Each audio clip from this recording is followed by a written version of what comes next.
Hello everyone, চলে এসেছি ছোট্ট একটা মিনি ব্লগ নিয়ে। তো আজকে বহুদিন পরে একটা বিয়েবাড়ির নিমন্ত্রণ পেয়েছি গরমের মধ্যে।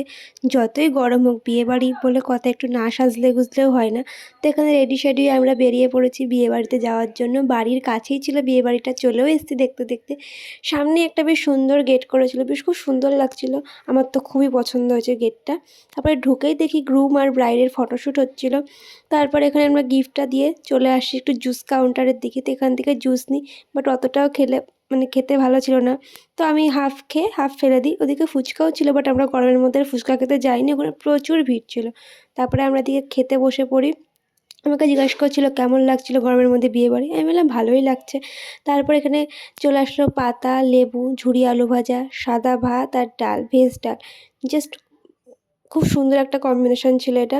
তারপরে পাতে পড়ে গেল স্যালাড। এর আগে মাছ ছিল, আমি খাইনি, তার জন্য নেওয়া হয়নি। তারপরে চলে আসলো ফ্রায়েড রাইস আর গরম গরম মাটন কষা। মাটন কষার ফ্রায়েড রাইস, ওয়াও! তারপরে এটা দিয়ে খাওয়া কমপ্লিট হয়ে গেলে পাতে পড়ে গেল চাটনি, পাঁপড়, সন্দেশ। তারপর লাস্ট পাতে ছিল আইসক্রিম। হজমোলাটা যেহেতু আগেই দিয়ে দিয়েছিল, তাই ওটা আর দেখানো হয়নি। তো আজকের ভিডিওটা এই পর্যন্তই। তোমাদের যদি ভালো লেগে থাকে তাহলে অবশ্যই like, comment, share and subscribe করতে ভুলো না।